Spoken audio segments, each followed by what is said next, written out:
In retirement benefits, we were discussing about gratuity, section 1010, और इसके हम कुछ न्यूमेरिकल क्वेश्चंस कर रहे थे जिसमें हम लोग इलस्ट्रेशन 3 डिस्कस कर रहे थे। देखते हैं इलस्ट्रेशन 3 में क्या था।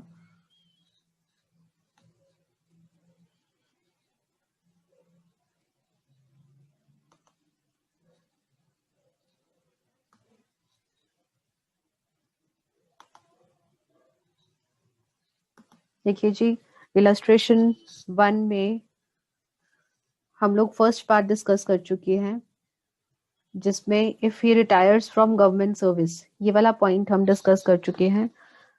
सो अगर वो गवर्नमेंट एम्प्लॉई है तो यहाँ पर ग्रेचुटी के ऊपर कोई टैक्स नहीं है। This is the simplest part. First part discuss हो चुका था हमारा सेकेंड पार्ट भी डिस्कस हो चुका था जिसमें वो प्राइवेट सेक्टर एम्प्लॉई है, not covered by payment of gratuity act. इसका सॉल्यूशन भी मैंने आपको करवा दिया था। Now here's your third part. If he retires from seasonal factory in a private sector covered under payment of gratuity act.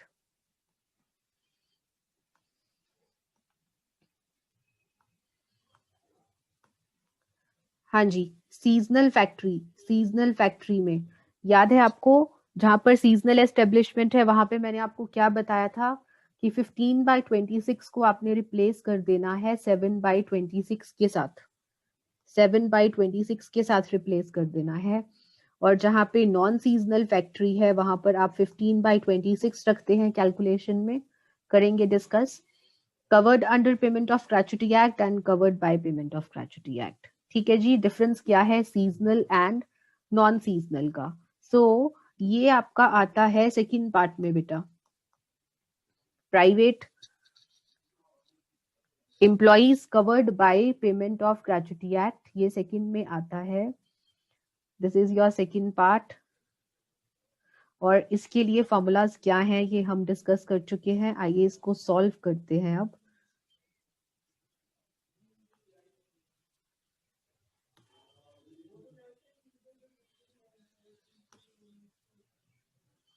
देखिए जी,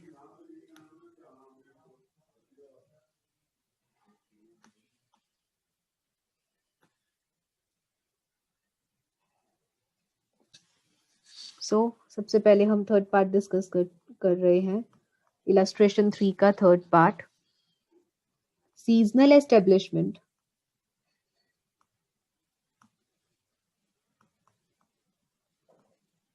and covered by payment of gratuity act.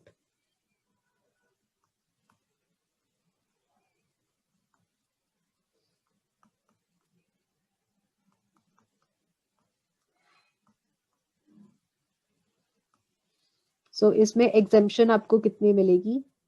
Exemption is least of the following.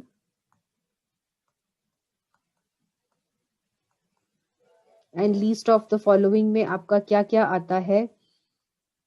A, gratuity received.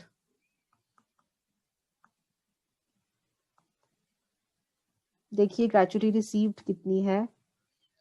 Your amount of gratuity received is 5,40,000। 5,40,000। Second part is maximum limit. Maximum limit आपकी यहां पर 20 lakhs रहती है। And C part is, यहां पर seasonal establishment है तो मैंने आपको क्या बताया है, 7/26 करना है। 7/26 multiply by salary last drawn. Salary last drawn into completed years of service.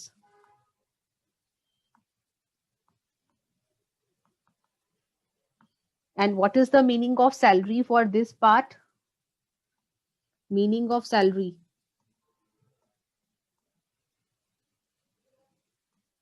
Meaning of salary क्या रहता है बेटा? यहाँ पर 2 स्टार रहता है मीनिंग ऑफ सैलरी।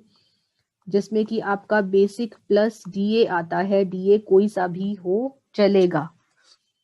और आपकी सैलरी कितनी है लास्ट ड्रॉन, रिटायरमेंट के टाइम पे वो कितनी सैलरी ड्रॉ कर रहा था, रिटायरमेंट के टाइम पे उसकी सैलरी थी 35,000 पर मंथ, एंड डीए कितना है 40% of 35,000।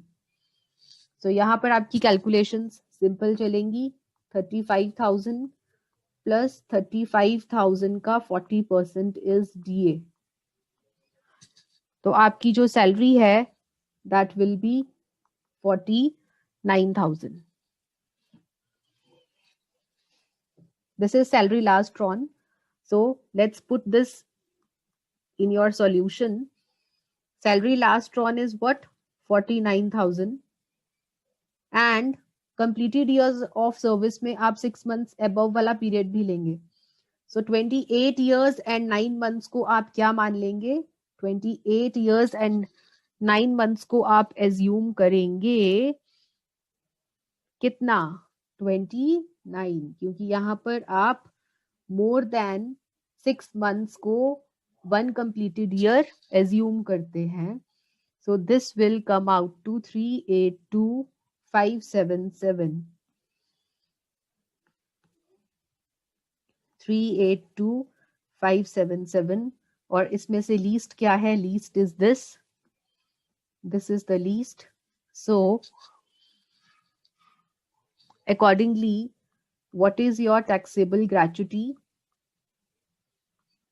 Taxable gratuity is received minus exempt, 5,40,000 minus exempt कितना हो गया आपका? 382,577. So यहाँ पर आपका जो taxable amount आ जाएगा that will be 157,423. ठीक है जी, this is your third part. अब फोर्थ पार्ट में क्या है? फोर्थ पार्ट बिल्कुल सेम ऐसे ही चलेगा, बस आपको क्या करना है, आपको 7 की जगह क्या कर देना है? 15 कर देना है.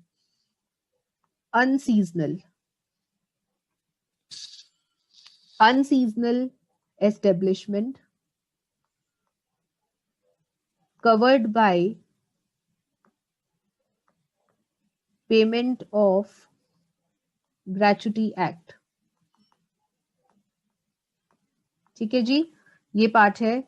यहां पर अगेन आपकी एग्जेम्पशन कैसे निकलेगी? Least of the following, gratuity received same रहेगा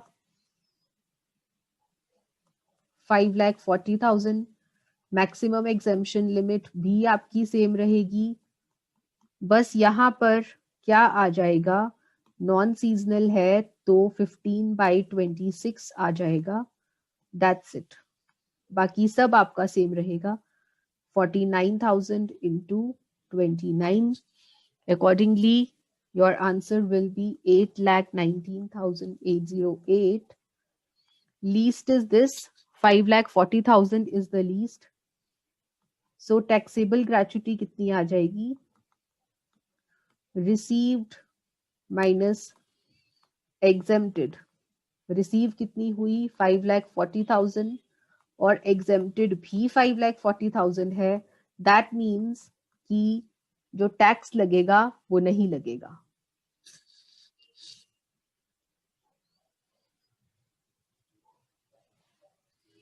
With this, your 10-10 is over. Section 10-10 gratuity is over.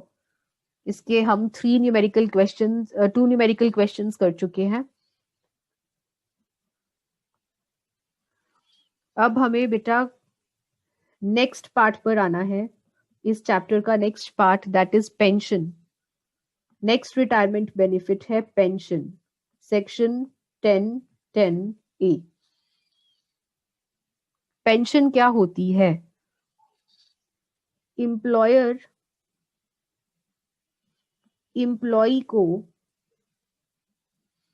Employee की रिटायरमेंट के बाद कुछ पेमेंट करता है. एम्प्लॉई की रिटायरमेंट के बाद या फिर उसकी डेथ पर, at the time of retirement और at the time of death. At the time of retirement ना बोले अगर आप, यदि इसको ऐसे कहे आफ्टर रिटायरमेंट, रिटायरमेंट के बाद, आफ्टर रिटायरमेंट और आफ्टर डेथ जो पेमेंट करता है उसे कहते हैं पेंशन, मंथली पेंशन। जो लोग रिटायर हो जाते हैं उनकी इनकम क्या रहती है, पेंशन से उनको इनकम आती रहती है हर महीने। हर महीने उनको 10,000 15,000 रुपए इस तरह से मिलते रहते हैं। दिस इज पेंशन, ताकि जब एम्प्लॉय रिटायर हो जाए तो उसको पैसों की जो कमी है वो महसूस ना हो, तो उसकी पैसों की कमी को पूरा करता है क्या, पेंशन पूरा करता है। सो अगर हम पेंशन की बात करें तो पेंशन दो तरह की है, uncommuted pension, uncommuted pension and commuted pension. Ma'am ये क्या होता है बेटा? अनकम्यूटेड पेंशन का मतलब होता है periodical payment, periodical payment. Periodical payment का मतलब क्या है? समय समय पर भुगतान, समय समय पर भुगतान। हर महीने जब एम्प्लॉयर एम्प्लॉय को कुछ पैसे देता है, कुछ राशि देता है, उसे कहते हैं अनकम्यूटेड पेंशन। ठीक, ठीक है जी। और जो कम्यूटेड पेंशन है ये पीरियोडिकली नहीं मिलती, हर महीने नहीं मिलती। This is lump sum payment, lump sum payment, एक बार दी जाने वाली राशि, एक बार दी जाने वाली राशि। ठीक है जी। यहां पर क्या है, अनकम्यूटेड पेंशन में आपको हर महीने कुछ ना कुछ पेमेंट मिलती रहेगी, इसे आप अनकम्यूटेड पेंशन कहते हैं। और कम्यूटेड पेंशन में क्या रहता है आपका, आपको आपका एम्प्लॉयर एक ही टाइम पे पैसे दे देता है, बस हर महीने वाला झंझट खत्म। एक ही बार 20 लाख दे दिए पूरी जिंदगी के लिए। This is commuted pension. So अगर हम अनकम्यूटेड पेंशन की बात करें, टैक्सेबिलिटी की बात करते हैं। टैक्सेबिलिटी, जो आपकी कम्यूटेड पेंशन रहती है, जहां पर हर अनकम्यूटेड पेंशन जहां पे हर महीने आपको भुगतान किया जाता है, this is taxable for all employees, taxable for all employees. Government employee हो या फिर नॉन गवर्नमेंट एम्प्लॉई हो, दोनों के केसेस में अनकम्यूटेड पेंशन के ऊपर टैक्स लगता है, आपको टैक्स पे करना होगा। लेकिन यदि हम बात करें कम्यूटेड पेंशन की, जो पेंशन आपको एक ही बार पकड़ा दी जाती है, लमसम अमाउंट वाली जो पेंशन है, ये डिपेंड करेगा, इसकी जो टैक्सेबिलिटी है ये डिपेंड करेगी दो बातों पर, कि जो एम्प्लॉय है वो गवर्नमेंट एम्प्लॉय है या फिर नॉन गवर्नमेंट एम्प्लॉय है। यदि गवर्नमेंट एम्प्लॉय है तो पूरी की पूरी एग्जेम्प्ट। गवर्नमेंट एम्प्लॉय के केस में यदि एक ही बार पेंशन मिल रही है तो एग्जेम्प्ट है, गवर्नमेंट एम्प्लॉइज को टैक्स पे नहीं करना। लेकिन नॉन गवर्नमेंट एम्प्लॉय के केस में ये देखा जाएगा कि क्या नॉन गवर्नमेंट एम्प्लॉय को ग्रेच्युटी मिल रही है या नहीं। ग्रेच्युटी मिल रही है तो अलग कैलकुलेशन है, अगर ग्रेच्युटी नहीं मिल रही तो अलग कैलकुलेशन है। क्या कैलकुलेशन है मैम? यदि ग्रेच्युटी मिल रही है, यदि ग्रेच्युटी मिल रही है तो आपको क्या करना है, एग्जेम्पशन कितनी देनी है? Exempt is equal to 1/3 of 1/3 of commuted value of full pension। आप 100% पेंशन निकालिए कितनी है, उसके 1/3 की आपको एग्जेम्पशन मिल जाएगी यदि ग्रेचुटी मिल रही है तो। और यदि ग्रेचुटी नहीं मिल रही तो उस केस में एग्जेम्पशन कितनी रहेगी, 1/2 of commuted value of full pension. ठीक है जी। सो यदि मंथली पेमेंट मिल रही है, रिवाइज कर लेते हैं, यदि मंथली पेमेंट मिल रही है तो आपको टैक्स लगाना ही लगाना है, गवर्नमेंट हो या नॉन गवर्नमेंट हो। लेकिन यदि आपको एक ही बार पेमेंट मिल रही है तो देखिए कि गवर्नमेंट है या नॉन गवर्नमेंट है। यदि गवर्नमेंट एम्प्लॉई है तो एग्जेम्प्ट रहेगा, और यदि नॉन गवर्नमेंट एम्प्लॉई है तो देखिए कि क्या उसको ग्रेचुटी भी मिल रही है या नहीं। यदि उसको ग्रेचुटी मिल रही है तो 1/3 की उसको छूट मिल जाएगी, और यदि ग्रेचुटी नहीं मिल रही तो 1/2 की उसको छूट मिलेगी। ठीक है जी। आइए पेंशन का एक एग्जाम्पल देखते हैं, प्रैक्टिकल क्वेश्चन सॉल्व करके। This is your illustration 4 of the book. Mr. Handa retires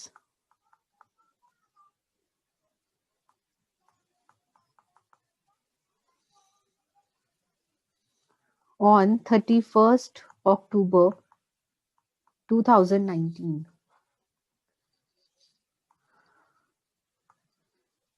उनकी जो पेंशन फिक्स हुई है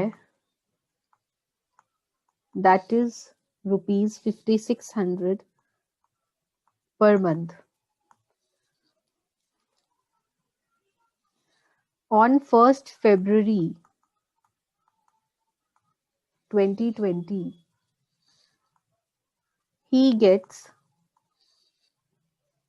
70% of the pension commuted.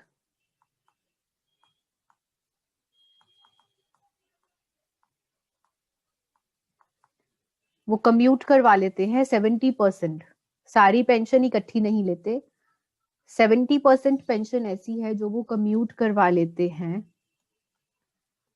For rupees 476,000। पैसों की जरूरत होगी। Compute taxable pension.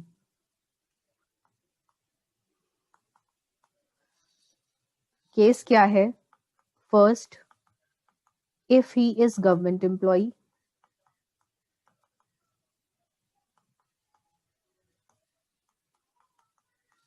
Second private employ,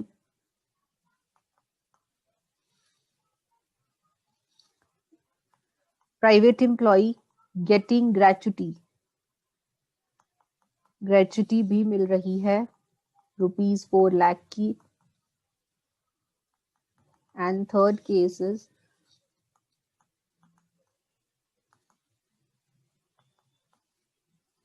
private employee but gets no gratuity। आपको पेंशन कैलकुलेट करनी है। सो सॉल्यूशन देखें। टैक्सेबल पेंशन क्या होगी सबसे पहले तो बेटा, is equal to monthly pension. Monthly pension को आप क्या कहते हैं, अनकम्यूटेड पेंशन। मंथली पेंशन और अनकम्यूटेड पेंशन, इसके ऊपर तो टैक्स पे करना ही करना है, साथ ही साथ कम्यूटेड पेंशन, जितना पार्ट इसका टैक्सेबल होगा कम्यूटेड पेंशन का। ठीक है जी। सो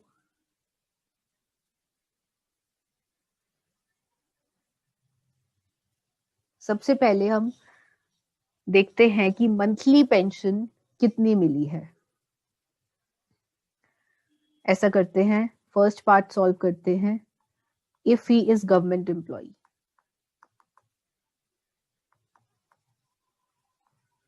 गवर्नमेंट एम्प्लॉय के केस में देखें क्या होगा। गवर्नमेंट एम्प्लॉय के केस में taxable pension is equal to monthly pension plus uncommuted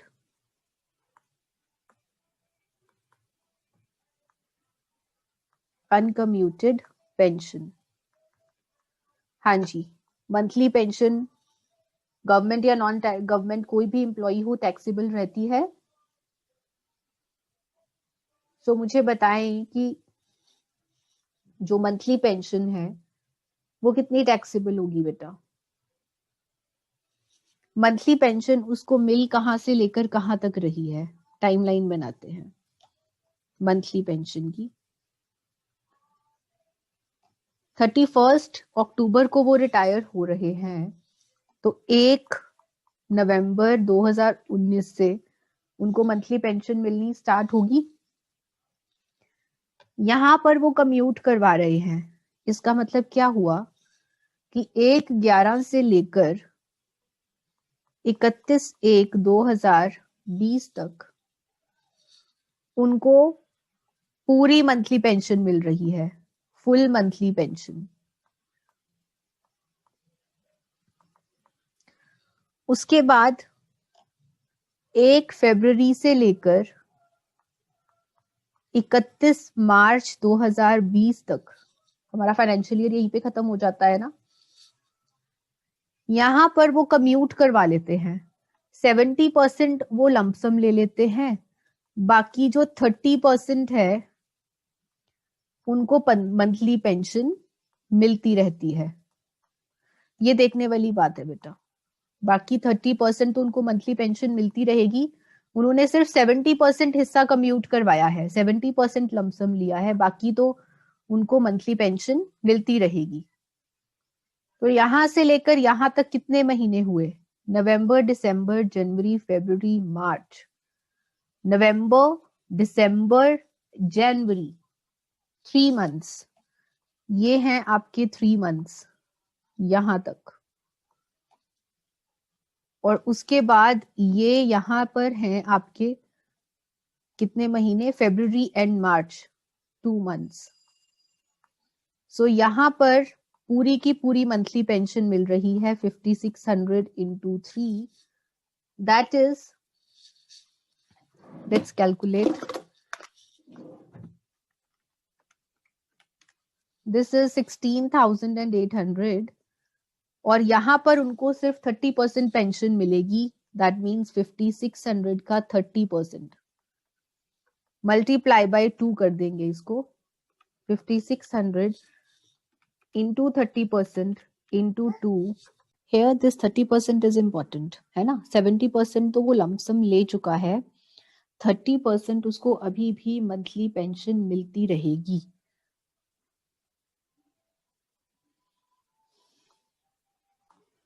which comes out to 3360। और इन दोनों को ऐड करके आपकी जो टोटल मंथली पेंशन हो जाएगी दैट विल बी 20,160। ये तो मंथली पेंशन का कंसेप्ट है कि 3 मंथ्स तो उसको पूरी मंथली पेंशन मिलती रही, लेकिन जो अगले 2 मंथ्स हैं, जो अगले 2 मंथ्स हैं, उसमें उसको मंथली पेंशन का 30% मिलता रहा, 70% उसने कम्यूट करवा लिया। So this is monthly pension 20,160। And अगर हम अनकम्यूटेड पेंशन की बात करें तो अनकम्यूटेड पेंशन जो कम्यूटेड पेंशन है, here it is commuted pension, जो कम्यूटेड पेंशन का पोर्शन है वो गवर्नमेंट एम्प्लॉइज के केस में एग्जेम्प्ट रहता है। So this will be exempt. इसकी कैलकुलेशन यहाँ पर शो करने की जरूरत नहीं है। 20,160 is the taxable amount of pension. ठीक है जी, आइए अब चलते हैं इसके सेकेंड पार्ट पर, जहां पर ही इज अ प्राइवेट एम्प्लॉई है receiving gratuity, private employee receiving gratuity. This is which case, this is this case, non government employee gratuity received. तो यहां पर हम देखेंगे कि जो कम्यूटेड वैल्यू है फुल पेंशन की उसका 1/3 करना है हमें। इसकी कैलकुलेशन कैसे चलेगी ये मैं आपको बताती हूँ बेटा। देखिए बेसिक फॉर्मूला तो यहाँ पर भी वही रहेगा, that taxable pension is equal to monthly pension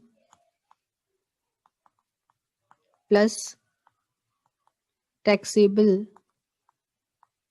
commuted pension। Monthly pension आपकी सेम रहेगी, दिस वन 20,160, ये तो आपका सेम चलेगा। प्लस अब बात करते हैं हम टैक्सेबल कम्यूटेड पेंशन की। आइए इसकी कैलकुलेशन करते हैं। सबसे पहले तो टैक्सेबल कम्यूटेड पेंशन कितनी रहेगी, हमें एग्जेम्पशन निकालनी पड़ेगी बच्चे। एग्जेम्पशन निकालने के लिए आपको पूरी कम्यूटेड वैल्यू चाहिए, फुल कम्यूटेड वैल्यू। 1/3 आप किसका करेंगे, फुल कम्यूटेड वैल्यू का। तो commuted value of full pension निकालिए पहले। Commuted value of full pension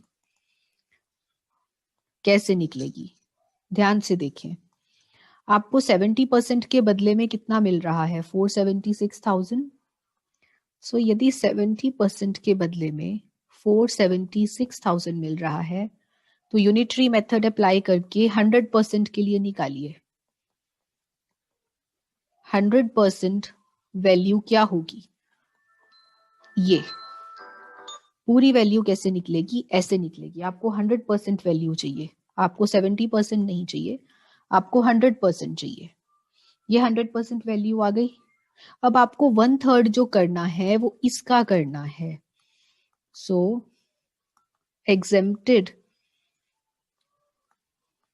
commuted pension is equal to 1/3 of this amount। बेटा आपको पहले 100% निकालना है, उसका 1/3 करना है। यहां पर ये इंपॉर्टेंट है, 2,26,667। ये पार्ट यहां पर इसका इंपॉर्टेंट है कि यदि 70% के बदले में आपको इतना मिल रहा है तो फुल वैल्यू कितनी होगी, फुल वैल्यू कितनी होगी 680। 680 का 1/3 करेंगे आप, और 1/3 क्यों कर रहे हैं, क्योंकि यहाँ पे उसको ग्रेचुटी मिल रही है इसलिए 1/3 कर रहे हैं। So what will be the taxable commuted pension, taxable commuted pension will be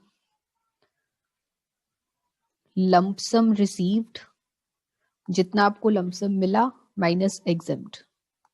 हाँ जी, आपको lump sum कितना मिल रहा है 476,000, इसमें से 226,667 is exempt and thus 249,333 is taxable।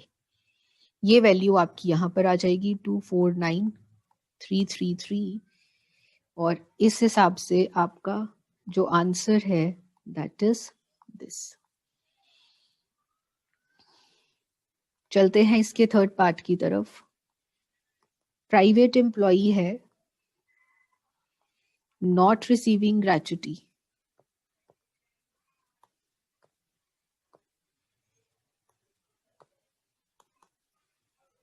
Not receiving gratuity. यहां पर भी आपका वैसे ही चलेगा, that taxable pension is equal to monthly plus taxable commuted pension. Monthly pension की वैल्यू आप कैलकुलेट कर चुके हैं, ये तीनों पार्ट्स में सेम चलेगी। अब आपको देखना है कि टैक्सेबल कम्यूटेड पेंशन कितनी है। सेम कैलकुलेशन वैसे ही चलेगी। फुल पेंशन कितनी आएगी, फुल कम्यूटेड पेंशन कितनी आएगी बेटा,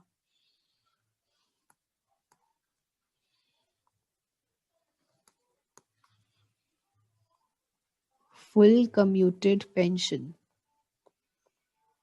सेम उसी तरीके से कि 70% के बदले में उसको 476,000 मिल रहा है, तो उसकी पूरी पेंशन कितनी होगी? 476,000 अपॉन 100 इंटू 70, ये आपकी टोटल वैल्यू आ गई। अब क्योंकि वो ग्रेच्युटी रिसीव नहीं कर रहा, तो एग्जेम्पशन कितनी होगी? 1/2 exempted commuted pension 1/2 of 6,80,000। बस इसमें और इसमें यही अंतर है कि यहाँ पर आपका 1/3 आएगा और यहाँ पर आपका 1/2 आएगा, और इस हिसाब से आपका आंसर आएगा 3,40,000। ये एग्जेम्प्टेड है, तो टैक्सेबल कितना हो जाएगा? 476,000 में से एग्जेम्पशन माइनस कर दीजिए, and this comes out to 1,36,000। 1,36,000 के ऊपर टैक्स लग जाएगा, और आपका जो आंसर है दैट इज 156,160। ठीक है जी, this is your whole concept of pension. Section है आपका 10A। एम्प्लॉयर एम्प्लॉई को जो रिटायरमेंट के टाइम पर पेमेंट करता है, that is known as retirement के टाइम पर या आफ्टर रिटायरमेंट या आफ्टर डेथ जो पेमेंट करता है, that is known as pension. Pension आपकी अनकम्यूटेड भी हो सकती है, कम्यूटेड भी। Uncommuted pension is the periodical payment जो आपको मंथली इंटरवल्स पर मिलती है, हर मंथ मिलती है। एंड कम्यूटेड पेंशन क्या होता है? जब आप मंथली पेंशन नहीं लेते, आप इकट्ठी पेंशन ले लेते हैं, दैट इज कम्यूटेड पेंशन।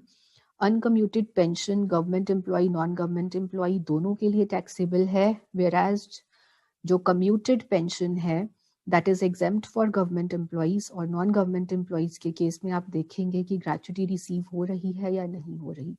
यदि ग्रेच्युटी रिसीव हो रही है तो आप फुल वैल्यू ऑफ पेंशन निकालिए, उसका 1/3 कर दीजिए। एंड यदि ग्रेच्युटी रिसीव नहीं हो रही तो फुल अमाउंट ऑफ पेंशन निकालिए, उसका 1/2 कर दीजिए। And here is your practical question, जहां पर आपको मंथली पेंशन दे रखी है, आपको मंथली पेंशन और कम्यूटेड पेंशन को ऐड करके टैक्सेबल वैल्यू निकालनी है। और जहां तक कि हम मंथली पेंशन की बात है, वो तीनों केसेस में सेम रहेगी, 20,160 as I have calculated here. So this is the whole process of pension. That's all for today.